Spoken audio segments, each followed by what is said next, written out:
Bonjour à toutes et bonjour à tous. Je suis ravie de vous retrouver pour vous présenter le nouvel oracle de Patrick Valenza, qui est un oracle que j'adore, que je suis dans la mesure petit à petit où je peux le faire. Voilà. Donc il s'agit alors je pense qu'on le prononce comme ça, Felix Nartz. Gallery of Hallucinations Oracle, donc deviantmoon.inc. C'est la société de Patrick Valenza. Voilà, puisque donc la plupart de ces jeux sont auto-édités, en auto-édition. Voilà, donc c'est un oracle qui est très particulier. Moi, il m'a vraiment, j'ai tapé dans l'œil. Parce que je suis aussi artiste peintre et c'est un oracle en fait qui se base sur une histoire qui a été créée bien sûr par Patrick Valenza comme il sait si bien le faire, mais qui présente donc les créations d'un artiste qui s'appelle donc Félix et qui se trouve, je vous montrerai la photo, voilà, il y a une carte dans le jeu.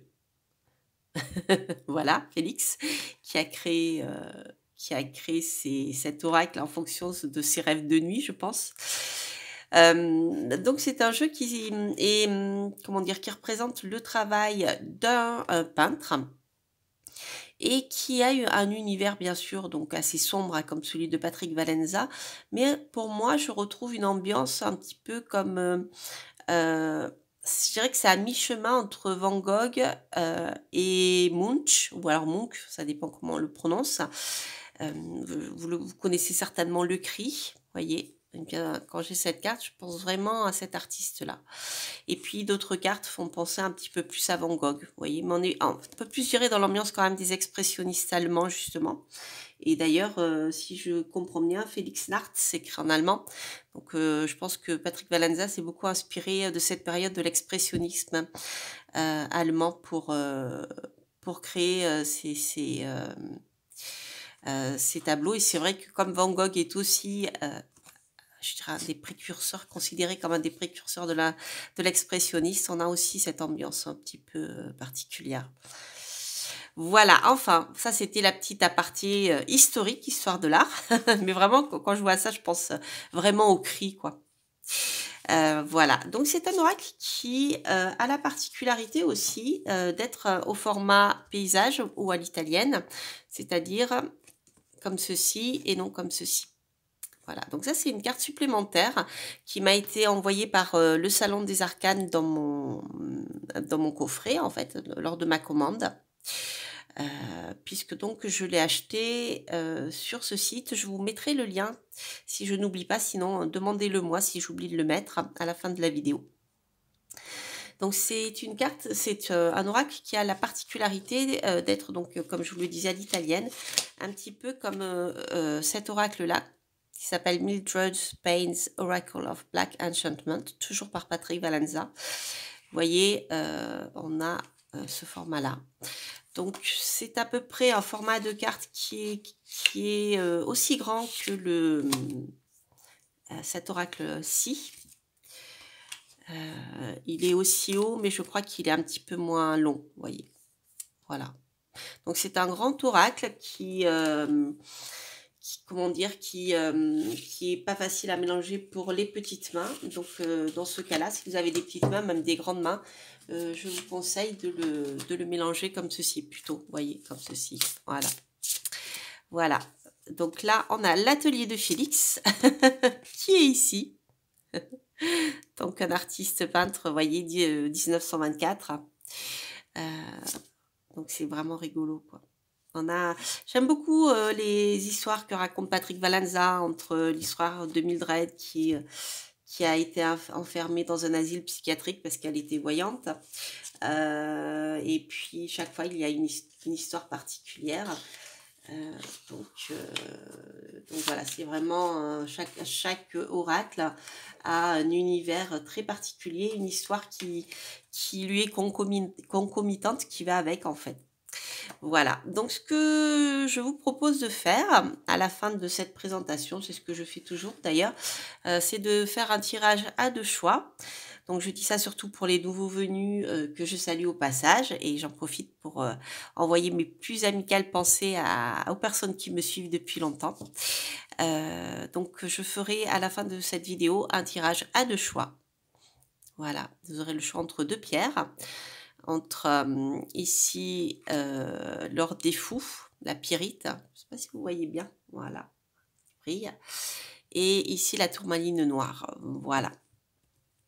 Mais avant tout, je vais vous montrer déjà les cartes. Et alors pour la première fois, et ça, je suis contente qu'il ait pris cette décision, vous avez un livret d'accompagnement papier, parce que jusqu'à présent, Patrick Valenza envoyait des PDF avec où on trouvait les mots-clés pour utiliser l'oracle. Et là, ici, vous avez carrément un livre qui est imprimé. Donc, c'est génial. Voilà. Il est en anglais, par contre. Alors, je ne vous lirai pas le livre en détail, mais je vous prendrai quelques mots-clés au moment du tirage. Mais déjà, je vais vous montrer donc les cartes. Comme ça, vous aurez un aperçu de l'ambiance de ce jeu. Alors, celle-ci n'est pas dans le jeu. Comme je vous le disais, je l'ai eu en bonus, en fait. Voilà. D'ailleurs, vous voyez, il y a un point d'interrogation pour le numéro. Donc, c'est très aussi, je dirais que dans l'ambiance, on est sur un oracle qui est très symboliste. Donc, on est dans la technique de l'impressionnisme un peu, où voilà, c'est très expressif. Mais au niveau de, comment dire, de l'agencement des personnages, des objets, on est dans quelque chose où le symbole est extrêmement fort, comme dans les oracles d'ailleurs. Mais là, vraiment, sur le plan pictural, je retrouve aussi cette ambiance-là des symbolistes. Voilà. Hop. Voilà, ça me fait vraiment penser à l'expressionniste allemand aussi, à l'expressionnisme allemand. Donc, à chaque fois, pour cette carte, vous avez un mot-clé en dessous, en anglais, bien sûr.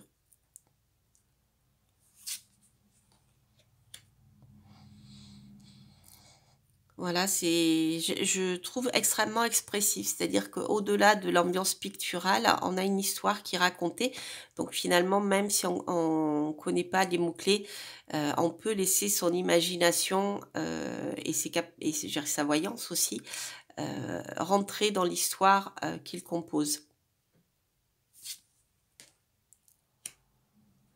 Là, ici, vous avez carrément une référence à l'art, les odalisques. On est vraiment dans l'univers artistique.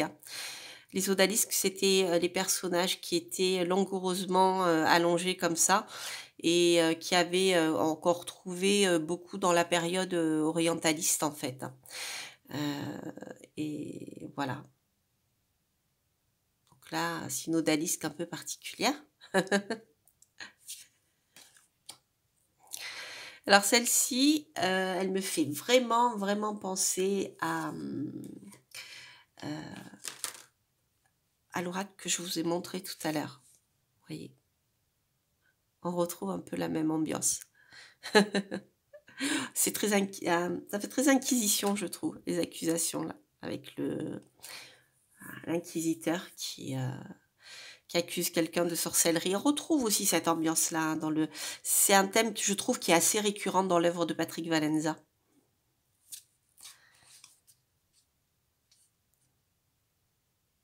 Oui, c'est particulier. C'est expressif, hein, très expressif.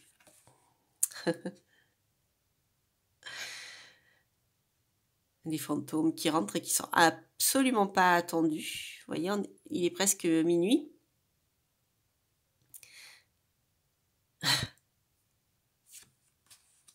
Sorcellerie, vous voyez, comme je vous disais, hein, le thème de la sorcellerie, des sorcières qui ont été brûlées, c'est quelque chose qui ressort énormément. On retrouve cet univers-là donc dans l'oracle que je vous ai montré, celui-ci, vous voyez, encore la sorcière sur le bûcher. Et l'enfermement de l'histoire de Mildred Payne qui est dans un asile parce qu'elle était voyante. Donc c'était une sorte d'inquisition, hein. Plus moderne, je dirais. Voilà. Ça, c'est le pont qui nous permet de passer aussi entre deux mondes, ou entre deux rives.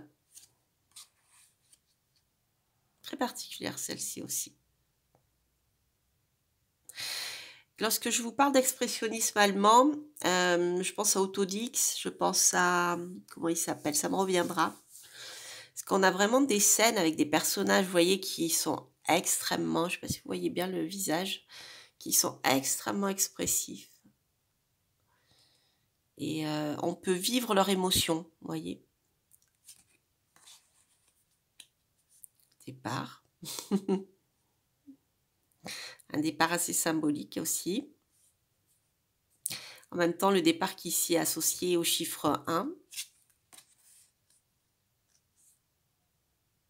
Là, ça fait vraiment penser, d'ailleurs, c'est les nuits de Félix, mais un mauvais rêve. Quelqu'un qui court après son espoir, une étoile filante. Mais vous voyez, c'est comme si elle courait sur une roue, c'est-à-dire qu'elle ne rattrape jamais. Vous savez, ce genre de rêve qu'on fait où on court, mais en fait, on n'arrive jamais à la destination. C'est sans fin. Ça me fait un peu penser à ce type de cauchemar. Des inondations. On a vraiment... Moi, je vois ici quelque chose de très... d'être englouti par des flots émotionnels. Après, vous voyez, on peut projeter beaucoup de choses sur cet oracle. Donc, c'est vrai que je trouve qu'il est... Enfin, moi, je trouve qu'il est particulièrement adapté à la voyance. Donc, la personne qui a survécu, je trouve plus le terme en français, mais ça va me revenir. Le survivant, voilà.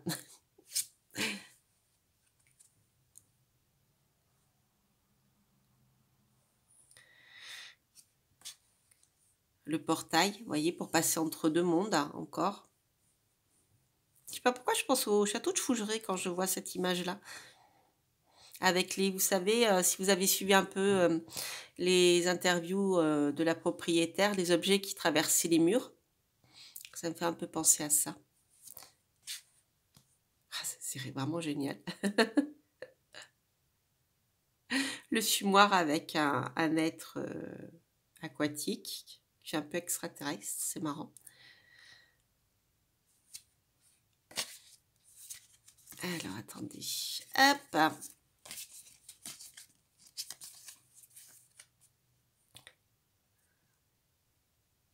Skyroot, l'arbre qui fait le lien entre la terre et le ciel. Schéma répétitif. C'est à faire. Je vois Autodis, je ne sais pas pourquoi, dans cette carte. C'est un artiste, un expressionniste allemand. Les secrets. Secrets de famille, hein, vous voyez, secrets de famille. Moi, je vois des secrets de famille ici. Avec du sang.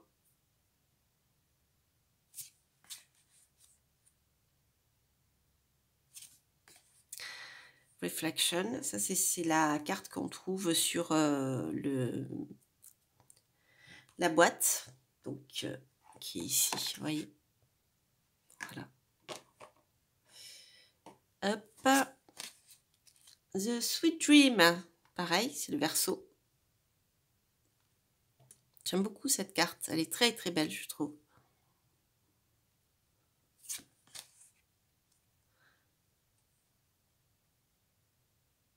Il y a toujours ce côté un peu avec... il y a beaucoup de poissons, en fait, dans l'univers de Patrick Valenza. Je ne sais pas pourquoi. Si vous savez, n'hésitez pas. Hein, si vous avez des infos sur le sujet. Connexion. Ça peut faire penser aussi, vous savez, aux capacités médiumniques. Mais lorsqu'on entend des choses, c'est surtout le canal de l'oreille qu'on entend par une sorte de voix un peu. Donc c'est pas le fait de capter, de voir les défunts ou de voir des entités, mais de les entendre plutôt. Et souvent d'ailleurs, les entités comme ceci,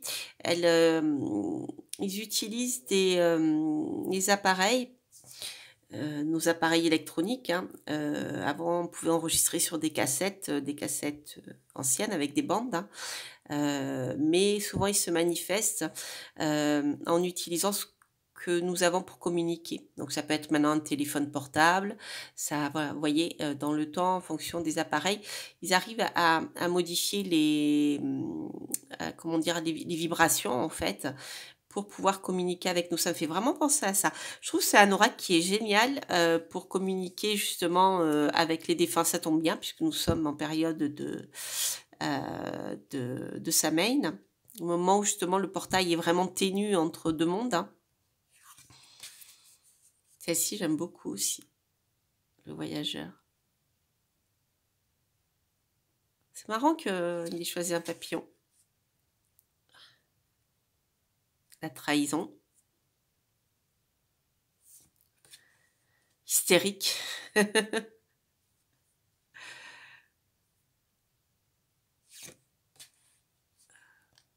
est belle celle-ci. Le fait de se souvenir.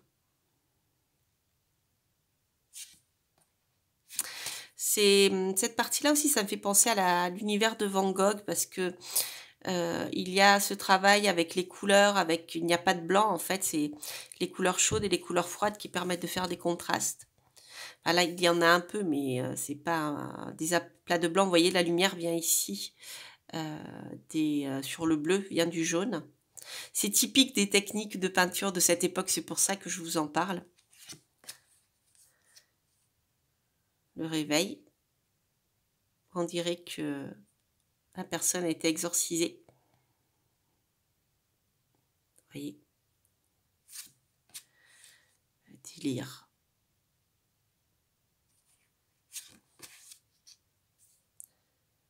Ça, je ne sais pas ce que ça veut dire.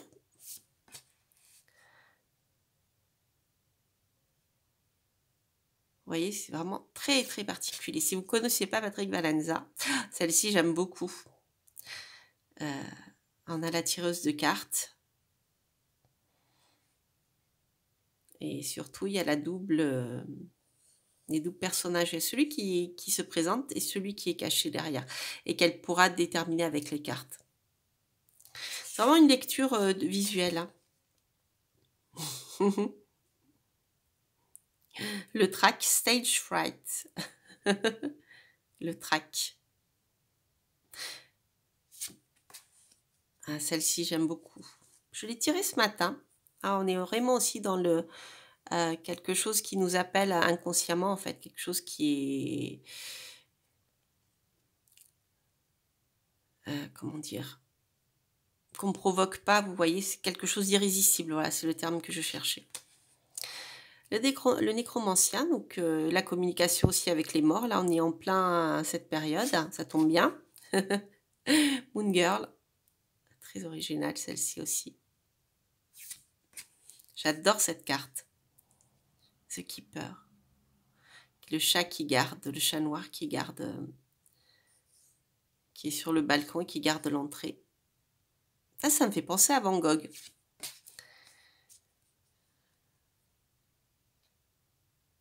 Pli. Il y a certaines cartes encore que je ne connais pas bien, ça je vous en parle pas. Et d'autres qui m'inspirent plus que d'autres. On a encore le fait d'être submergé par des émotions. Vous voyez encore avec les poissons, l'eau, pareil, c'est quelque chose qu'on trouve beaucoup chez lui. The Stranger, l'étranger. Vous voyez, c'est rigolo. Les horloges aussi, il n'y a pas d'aiguille ici. Le labyrinthe.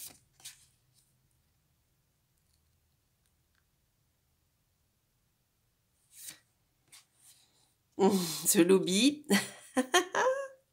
Excusez-moi. Intéressant. La récolte. L'œil. Picone.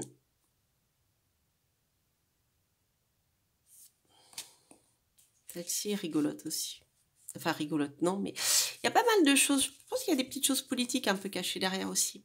Dans celle-ci, notamment. Avec l'autre avant. Le lobby. City of Chaos. Ouais. Vous voyez, le fait de quitter son corps pendant la nuit. C'est un oracle, je trouve, qui est particulièrement adapté pour tout ce qui est en lien avec les mondes parallèles, les défunts, Je trouve très, très, très bien pour ça, en fait, hein. Accusation, je vous l'ai montré, mais on l'a vu ça, celle-ci. Voilà, on a fait le tour. Voilà les amis, alors au niveau des cartes, de la quantité de cartes, il y en a, je vais regarder le livre. Donc sur le livre, rapidement, vous voyez par exemple le portail, donc il y a 52 cartes. Vous avez l'explication de la peinture. Ce que l'artiste, donc Félix, a voulu communiquer dans sa peinture. Donc c'est intéressant, comme je vous le disais. Vous avez donc la date de la peinture du portail et surtout de ce qu'a vécu l'artiste et de comment il a exprimé dans sa peinture. Donc, comme je vous dis, c'est vraiment une histoire un peu comme Mildred, une histoire à part. Et voyez, il parle à la première personne. Donc là, vous avez la signification à l'endroit, la signification à l'envers, ou enfin, la partie négative et la partie positive, je dirais. Voilà. Donc vous avez les dates pendant lesquelles ont été créées les illustrations, enfin les peintures. Je regardais en feuilletant, mais si je ne le trouve pas. Voilà, vous avez la légende de Félix Nart. Alors oui, Félix Nart, Nart c'est la nuit, mais c'est son nom aussi, hein.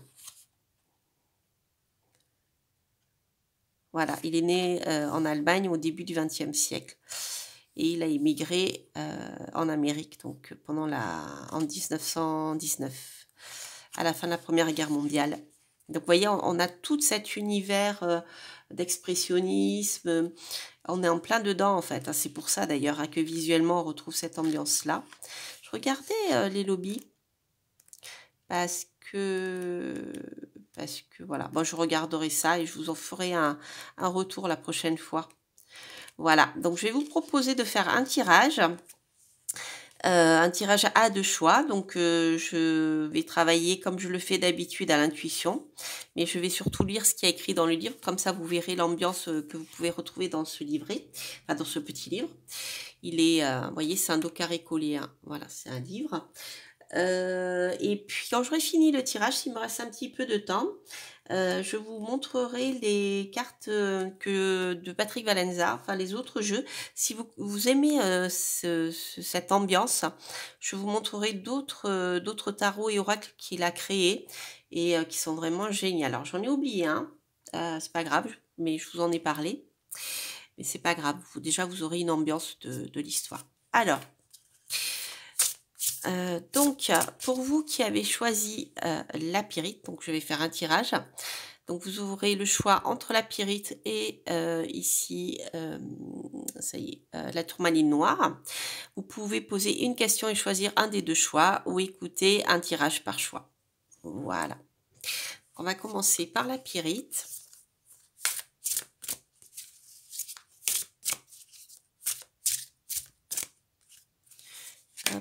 S'il le faut, je compléterai avec un autre jeu de Patrick Valenza. Et là, on va faire la tourmaline noire. Hop.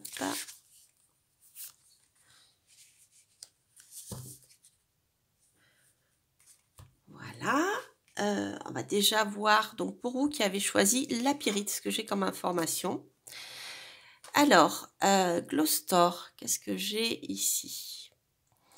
Donc moi, tout de suite, à l'intuition, j'ai la révélation d'un secret pour moi. Un livre qui était caché et où on a une révélation subite, vous voyez, le visage de la personne. Donc je pense que il est possible que vous appreniez quelque chose là, qu'un secret se révèle à vous et qui vous surprenne énormément. C'est quelque chose qui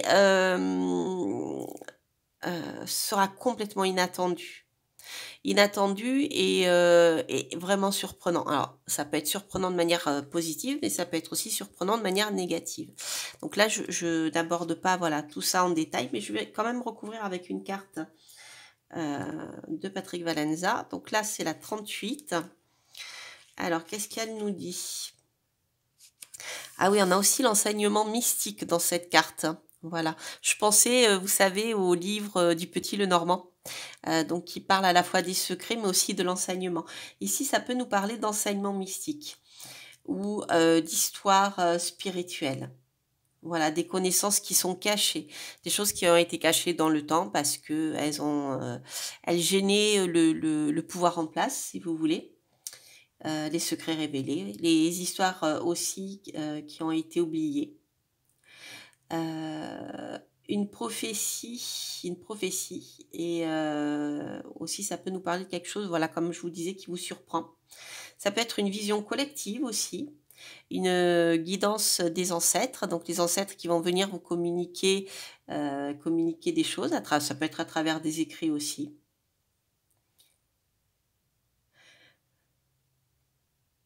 Voilà, des voix dans le noir. En fait, on a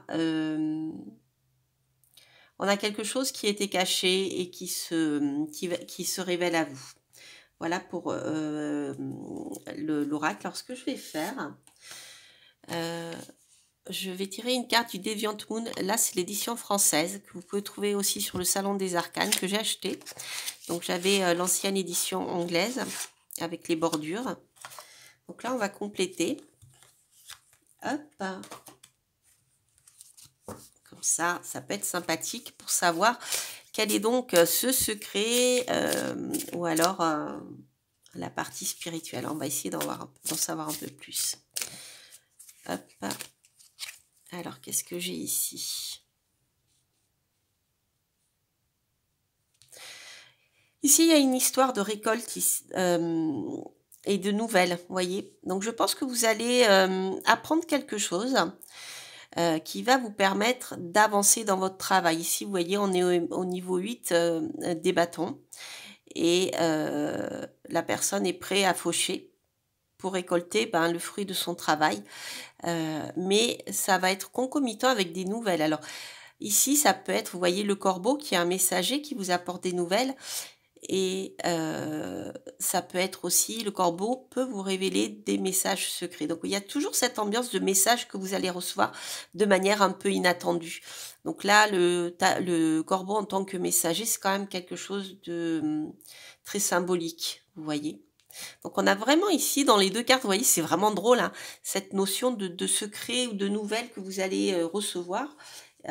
Et qui sont vraiment inattendues. Ça peut être aussi si vous avez des capacités médiumniques, vous allez recevoir des messages aussi. Voilà, donc c'est vraiment, vraiment intéressant comme tirage. Vous voyez, c'est particulier comme type. Alors, je vais les cacher et je vais ensuite faire le tirage ici. Hop. Voilà, donc je vais prendre une autre carte de tarot pour compléter. Alors là, tout de suite, ce qui me vient à l'esprit quand je vois cette carte, hop, je vais vous la montrer un petit peu mieux, parce que je ne sais pas si vous la voyez bien, comme on a le soleil qui se lève. On a quelqu'un qui a l'air perdu, comme dans un labyrinthe, et qui cherche une sortie. Et vous voyez, c'est ce que je ressens. C'est comme quand on est perdu dans un labyrinthe, qui a plusieurs portes qu'on doit choisir pour pouvoir sortir. Mais vous voyez, les portes sont vraiment bizarres ici. On dirait, oui, c'est ça, que la personne cherche une solution, mais est perdue. Alors, je ne sais pas si c'est votre situation. Peut-être que voilà, vous cherchez une solution parce que vous vous trouvez dans une situation un peu compliquée. Vous cherchez une porte de sortie, mais vous n'y arrivez pas. Il y a cette histoire un peu stressante, je trouve, de labyrinthe. Alors, on va voir ce que Patrick Valenza a voulu représenter ici. C'est ça. Un turning point, c'est le moment dans votre vie où les choses vont changer et vous allez peut-être avoir plusieurs opportunités. Mais en même temps, il y a un lien avec votre passé. Mais ça peut parler aussi de choix. Je pense un peu à la carte au 7 de coupe dans le Rider-Waite qui va vous parler de multiples choix. Donc là, ici, si je complète avec ce qu'a écrit l'auteur, On voit que quelqu'un, donc bien sûr, est stressé, pense beaucoup trop et essaye de trouver une solution. Mais il y a tellement de possibilités qui s'offrent à lui ou à elle que, en même temps, c'est difficile de se positionner sans stress, vous voyez? C'est un peu ça. Heu, voilà. Ça peut être aussi des possibilités qui sont encore cachées, qui ne sont pas révélées. Vous voyez, les portes ne sont pas ouvertes, elles sont fermées. Et ça peut aussi parler de plusieurs opportunités. Alors, on va voir avec le tarot qu'on a. Et on a tempérance, vous voyez. On est bien dans l'ambiance d'hésitation, en fait, hein. Donc, on a quelqu'un ici qui est en train de réfléchir, de peser le pour et le contre pour trouver une issue à sa situation. Et tempérance, c'est l'ange aussi de tempérance qui va vous apporter des solutions. Donc c'est positif, c'est-à-dire que même si actuellement vous êtes dans un stress qui est, vous voyez, assez lourd, il y a plusieurs opportunités qui vont se présenter à vous et tempérance va vous apporter une solution. Mais tempérance aussi on peut vous conseiller de pas vous précipiter, de prendre le temps de peser le pour et le contre, de bien étudier, vous voyez, toutes les portes, parce qu'il y en a une qui donnera quelque part. Celle-ci, elle est un peu bizarre là. On dirait qu'elle donne au même endroit, mais on n'a pas vraiment d'angle droit, c'est très bizarre. Et voilà. Donc, vous voyez, il y a cette histoire de choix. Bah, écoutez, les amis, c'est un tirage qui est très parlant. Vous voyez, c'est très symbolique, hein, tout ceci. Mais voilà, en tout cas, les deux tirages sont très parlants, je trouve, avec le tarot et l'oracle. Donc, c'est peut-être un oracle qui peut avoir besoin du tarot à côté pour pouvoir être complété, surtout être précisé dans des choses plus concrètes, hein, moins généralistes. Mais je trouve que c'est assez parlant. Vous me direz ce que vous en avez pensé, en tout cas, si ce tirage vous apporte des solutions. Donc avant de vous quitter, je voulais vous montrer quand même les oracles que j'ai pris là. Bon, il y en a un autre que je n'ai pas sous la main, que j'ai oublié de prendre, mais c'est pas grave, j'en ai quand même pas mal à vous montrer. Donc ce que je vous ai présenté là, c'était celui-ci que je ne mélange pas. Donc, Félix Nartz, le peintre, qui a créé Gallery of Hallucinations. C'est celui-ci, je vais le mettre comme ça parce que je le trouve super beau. Voilà. Le jeu de tarot ici, donc ça, c'est en français. Et le livret est en français aussi. C'est celui-ci, c'est le Deviant Moon, édition française. Donc, il est tiré en exemplaire réduit si vous en voulez un. C'est pas une édition que vous trouverez facilement, donc je vous mettrai le lien sur le Salon des Arcanes. Donc le Deviant Moon existe ici en anglais, bien sûr, donc aux éditions US Game Systems. Vous pouvez le trouver. Donc la version que j'ai, moi, est ancienne. Et c'est celle où il y a les bords. Et celle que je vous ai présentée, vous voyez, il n'y a pas de bordure. Et celle-ci que j'ai, moi, qui est